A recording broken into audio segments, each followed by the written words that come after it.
So friends, आज की इस वीडियो में मैं आपको रैम का फुल फॉर्म नहीं बताऊंगा। मैं आज की इस वीडियो में आपके यूज के सिनेरियोज, एक्सपीरियंस एंड मेरी जो भी ऑब्जर्वेशन है उन सबको कंपाइल करके मोस्ट प्रैक्टिकल चीजें बताऊंगा जो आपको पता होनी चाहिए, जिससे आप अपना नया स्मार्टफोन प्लान करते समय इजीली डिसाइड कर पाओ कि आपके लिए कितना रैम वाला स्मार्टफोन बेस्ट रहेगा एंड किसके ऊपर आप अगर रैम वाला स्मार्टफोन लेते हो तो वो आपके लिए सिर्फ और सिर्फ यूजलेस रहेगा। एंड अब वीडियो स्टार्ट करने से पहले सिर्फ एक चीज़ कहूँगा कि आपको वीडियो कैसी भी लगे कमेंट सेक्शन में फीडबैक ज़रूर देना, क्योंकि इसी से कंटेंट इंप्रूव होता है। अब इस वीडियो को हम स्टार्ट करते हैं आपके प्रैक्टिकल फ्रेंड सुमित के साथ। तो स्टार्ट करते हैं हम सिंपल लैंग्वेज में रैम की बेसिक एंड प्रैक्टिकल वर्किंग से। तो आपके स्मार्टफोन में जो एप्लीकेशन अभी रनिंग स्टेट में, चाहे अभी आप उसको करंटली यूज़ कर रहे हो या फिर वो बैकग्राउंड में चल रहा है, आपके स्मार्टफोन में जो रैम है वो इन एप्लीकेशन के उस डाटा को स्टोर करता है जो कि सबसे ज़्यादा इंपॉर्टेंट है उन एप्लीकेशन को रनिंग स्टेट में रखने के लिए। लाइक वो डाटा जो एप्लीकेशन को बार बार यूज़ में आ रहा है अपने एप्लीकेशन को वर्किंग कंडीशन में रखने के लिए।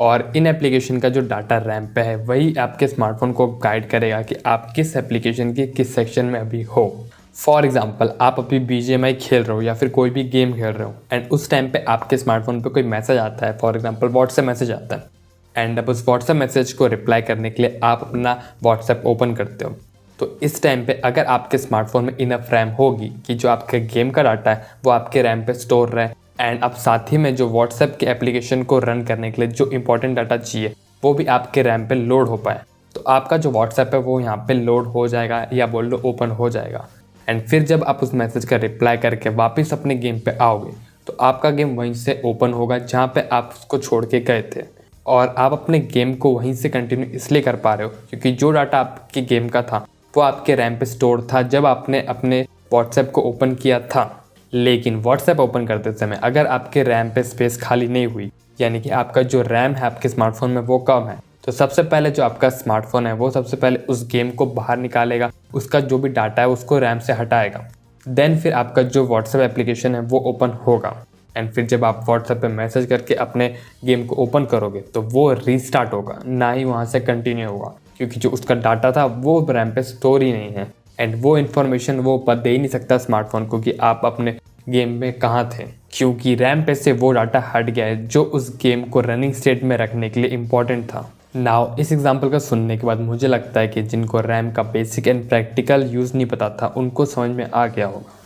एंड यहाँ पे मैंने एग्जांपल के लिए BGMI एंड व्हाट्सएप को यूज़ किया है। यहाँ हर एप्लीकेशन या फिर हर प्रोसेस के लिए ये सेम चीज़ अप्लीकेबल होगी। सो यहाँ तक हम ये समझ के कि जितनी ज़्यादा रैम होगी आपके स्मार्टफोन में उतने ज़्यादा एप्लीकेशन अपने स्मार्टफोन के बैकग्राउंड में ओपन रह पाएंगे। नाउ अब सेकंड चीज़ की बात करते हैं जो है रैम इनइक्वालिटी, जिसका मतलब ये है कि अगर कोई दो स्मार्टफोन है एंड उन दोनों स्मार्टफोन में सेम GB ऑफ रैम है तो ये ज़रूरी नहीं है कि उन दोनों ही स्मार्टफोन में same number of application open हो पाएंगे, क्योंकि यहाँ पे एक और टर्म है जो एग्जिस्ट करता है वो है रैम मैनेजमेंट, जो हर स्मार्टफोन या फिर बोल हर ब्रांड के UI का अलग होता है। किसी का रैम मैनेजमेंट अच्छा होता है एंड किसी का बहुत अच्छा, एंड हर UI और OS का जो अपना खुद का भी कुछ रैम कंजप्शन होता है जिससे OS प्रॉपरली रन कर पाए, क्योंकि अल्टीमेटली ऑपरेटिंग सिस्टम खुद भी एक सॉफ्टवेयर ही है जिसकी खुद की प्रोसेस कुछ होती हैं जो बैकग्राउंड में रन करती हैं, जिसकी वजह से आपका स्मार्टफोन वर्क कर पाता है एंड उसको भी रैम में स्पेस चाहिए। बट ये जो डिफरेंसेस होंगे दो अलग अलग ब्रांड के सेम रैम वाले स्मार्टफोन में वो कोई बहुत ज़्यादा नहीं होगा।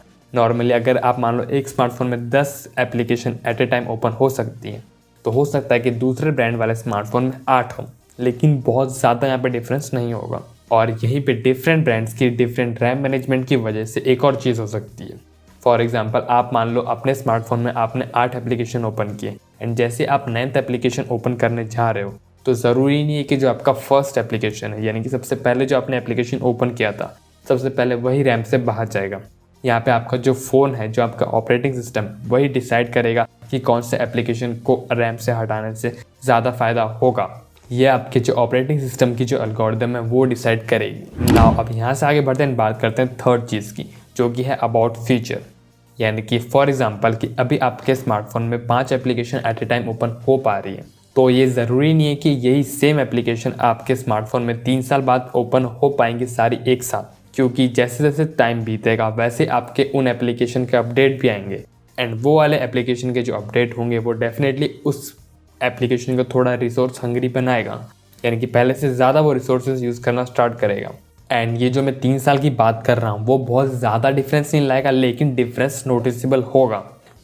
आज से 3 से 4 साल पहले जो 3 GB के स्मार्टफोन होते थे उन पे कोई डिसेंट मल्टीटास्किंग कर सकता था,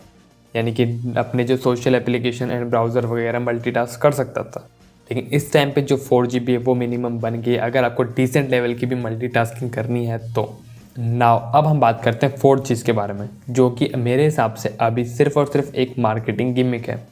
एंड वो है वर्चुअल रैम, जो कि थियोरेटिकली सुनने में काफ़ी अच्छी लगती है, लेकिन अभी मेरे हिसाब से, मेरे लिए एटलीस्ट, सिर्फ और सिर्फ यूज़लेस है। क्योंकि ये जो एंड्रॉयड स्मार्टफोन है, ये जो अपनी फिजिकल रैम है या फिर बोलो जो अपनी फास्ट रैम है उसको तो ढंग से मैनेज कर नहीं पाते, तो ये जो वर्चुअल रैम के कॉन्सेप्ट से क्या ही मैजिक करेंगे। और अभी तक जो भी इन्फॉर्मेशन मैंने कंपाइल की है वर्चुअल रैम के रिगार्डिंग, उससे मैं इजीली कह सकता हूँ कि आपको कुछ भी नोटिसेबल फ़र्क देखने के लिए नहीं मिलेगा वर्चुअल रैम से। ये जस्ट गिमिक है एंड रिव्यू वीडियो में थोड़ा हाइप क्रिएट करने के लिए यूज़ होता है, और ऐसा मुझे लगता है। बाकी आप अपनी कंप्लीट रिसर्च कर सकते हो वर्चुअल रैम पे। और जब मुझे लगेगा कि यार हाँ, असली में जो वर्चुअल रैम है अब अपने जो नए स्मार्टफोन आ रहे हैं वहाँ पे रियली में कुछ काम कर रहा है, तब मैं इस वीडियो के डिस्क्रिप्शन में उसको अपडेट कर दूंगा। नाउ फिफ्थ पॉइंट की बात करते हैं, जो कि है कि जितनी ज़्यादा रैम होगी आपके स्मार्टफोन में, आपका स्मार्टफोन उतना ही ज़्यादा फ्लूइड चलेगा, उतने ही कम लैग होंगे, स्टटर होंगे, एंड उतना ही बेटर आपको एक्सपीरियंस मिलेगा। जो कि एक पॉइंट तक सही भी है, लेकिन उस पॉइंट के बाद जैसे आप रैम में आगे बढ़ते जाओगे तो मेरे हिसाब से वो यूज़लेस है। एंड वो पॉइंट कहाँ तक है वो अभी हम आगे बात करने वाले हैं। बाकी यहाँ पे मेरा कहना ये इसलिए है क्योंकि ये कोई पीसी तो है नहीं जिसमें हमें बहुत बड़े बड़े हैवी सॉफ्टवेयर चलाने हैं। हम नॉर्मली इसमें डे टू डे टास्क करेंगे, ज़्यादा तो गेम वगैरह खेल लेंगे, इससे ज़्यादा हम क्या इसमें बहुत ज़्यादा बड़े बड़े एप्लीकेशन तो रन करने नहीं वाले। इसलिए अभी मुझे नहीं लगता कि कोई भी ऐसे सॉफ्टवेयर जो आप यूज़ करने वाले जो आपके स्मार्टफोन की 16 GB या फिर 12 GB की रैम को यूटिलाइज़ कर पाएँ ना। अब आगे बढ़ते हैं, बात करते हैं रैम टाइप।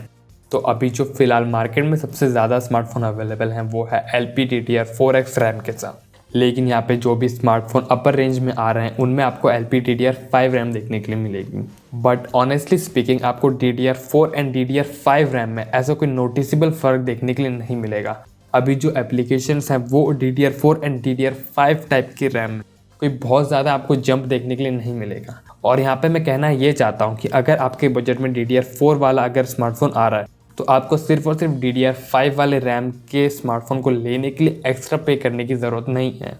अगर डेफिनेटली कुछ और फीचर्स हैं उसके लिए आप पे कर सकते हो, लेकिन सिर्फ और सिर्फ DDR5 की वजह से, जैसे कि हम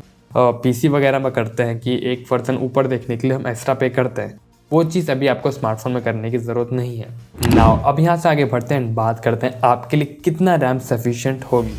तो स्टार्ट करते हैं सबसे पहले हम 2 GB रैम वाले स्मार्टफोन से।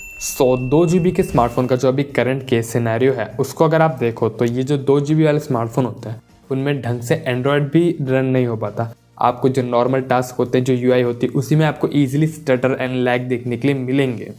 एंड दैट्स वाई आपको इन स्मार्टफोन में एंड्रॉयड गो वाला एडिशन मिलता है।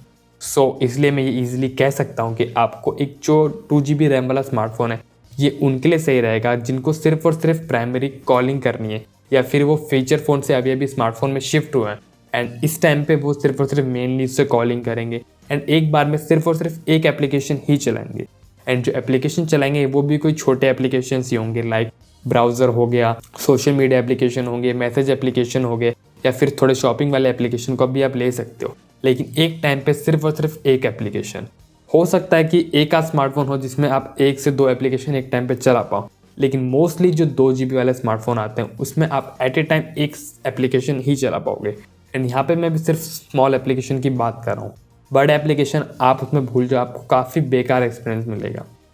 अगेन अगर मैं एक सेंटेंस से बोलूँ तो 2 GB रैम वाले स्मार्टफोन सिर्फ उनके लिए अच्छे हैं जो कि अभी शिफ्ट हुए फीचर फ़ोन से स्मार्टफोन में, या फिर उन लोगों के लिए जो अपने ओल्डर जनरेशन होती है, उन लोगों के लिए जिनको ज़्यादा कुछ नहीं करना, थोड़ा बहुत सोशल नेटवर्क की साइट है होगी या फिर मैसेजिंग एप्लीकेशन से उन सबको यूज़ करना है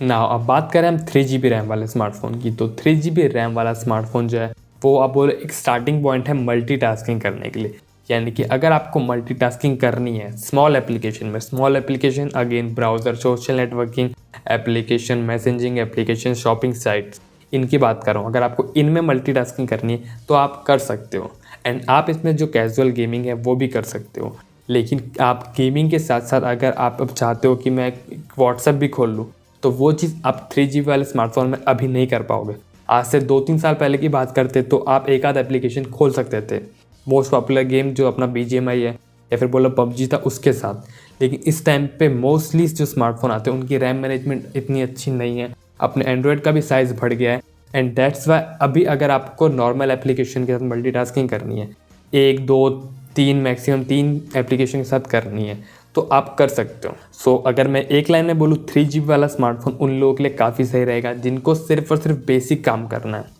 अपने स्मार्टफोन में, कोई भी ऐसा हैवी टास्क नहीं करना है, normal day to day uses के लिए उनको स्मार्टफोन चाहिए, तो वो काम आपका 3GB स्मार्टफोन में हो जाएगा।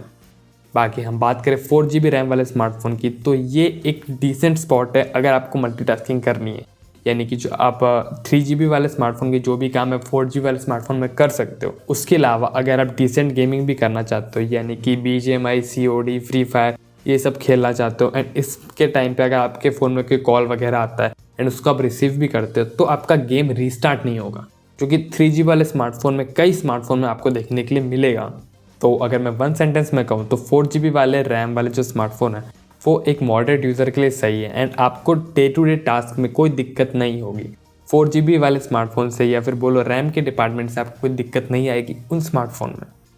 बाकी यहाँ पे हम आगे बढ़ने बात करें 6GB वाले स्मार्टफोन की, तो 6GB अभी इस टाइम पे मुझे काफ़ी अच्छा स्पॉट लगता है, यानी कि अगर आप एक हैवी यूज़र भी हो, यानी कि अगर आपको गेमिंग करनी है, गेमिंग के साथ स्ट्रीमिंग भी करनी है, यानी कि जो एप्लीकेशंस होते हैं उनके साथ स्मार्टफोन से स्ट्रीमिंग करनी है, वीडियो एडिटिंग करनी है अपने स्मार्टफोन में, एंड इस टाइप की कोई भी चीज़ करनी है, तो 6GB वाला जो स्मार्टफोन है वो आपके लिए काफ़ी अच्छी एक चॉइस रहेगी। रैम के केस में आप यहाँ पे इससे निराश नहीं होगे एंड आपका सब काम अच्छे से हो जाएगा। और अगर आप एक मॉडरेट यूज़र हो एंड आप चाहते हो कि आप अपने स्मार्टफोन को 3 से 4 साल तक यूज़ करो, तो आपको यहाँ पे 6GB वाला स्मार्टफोन ही लेना है, क्योंकि 3 से 4 साल के बाद जो आपकी मॉडरेट की डेफिनेशन होगी रैम के कंडीशंस में, वो 6GB तक पहुँच जाएगी। एंड आज से 3 साल बाद भी जो 6GB रैम वाले स्मार्टफोन है वो एक मॉडरेट यूज़र को दिक्कत नहीं देंगे रैम के साइड से। बाकी यहाँ पे मैं किसी भी रैम साइज़ के केस में यहाँ पे मैं प्रोसेसर की बात नहीं कर रहा हूँ, सिर्फ और सिर्फ रैम से आपके जो स्मूथ एक्सपीरियंस है वो इंश्योर नहीं होता है। सबसे टॉप प्रायोरिटी होती है आपके प्रोसेसर देन रैम, इन दोनों का सही कॉम्बिनेशन हो तभी आपका स्मार्टफोन लंबे टाइम तक सही चलेगा। बाकी यहाँ से हम आगे बढ़ते हैं, बात करते हैं 8GB वाले स्मार्टफोन की। तो यहाँ पे अगर आप एक एक्सट्रीम यूज़र हो, यानी कि आप एक अल्टीमेट यूज़र हो एंड आपको काफ़ी अच्छे से गेमिंग करनी है या फिर अच्छे से वीडियो एडिटिंग करनी है अपने स्मार्टफोन में, तो यहाँ पे आपके लिए 8GB वाला स्मार्टफोन है वो मोर देन इनफ रहेगा। यानी कि 8GB वाला जो स्मार्टफोन है वो आपको कहीं से कहीं तक भी नहीं रोकेगा। एंड 8GB से ऊपर जाना, उससे ऊपर वाले कोई स्मार्टफोन लेने को मैं रिकमेंड नहीं करता, इन द सेंस कि आप जो 8GB से ज़्यादा रैम है उसको आप कहीं से भी कहीं तक यूटिलाइज नहीं कर पाओगे, क्योंकि आपके स्मार्टफोन में कितनी भी रैम क्यों ना दे दिया है, आप एक टाइम पे कोई 50 एप्लीकेशन से ओपन करोगे नहीं, आप मोस्टली 3 या 4 या मैक्सिमम 5 एप्लीकेशन ही ओपन करोगे एट ए टाइम पे, इंक्लूडिंग बैकग्राउंड वाली मैं बात कर रहा हूँ। दैट्स वाई अगर प्रैक्टिकली देखा जाए तो 8GB से ज़्यादा मुझे नहीं लगता कि आप उसको यूज़ कर पाओगे रैम को। लेकिन यहाँ पे एक चीज़ है कि जो भी अपने स्मार्टफोन आ रहे हैं 30,000 के ऊपर, वहाँ पे ब्रांड्स क्या करती है, आपको ऑप्शन देती 128GB के स्मार्टफोन की एंड उसमें नॉन एक्सपेंडेबल मेमोरी रखती है,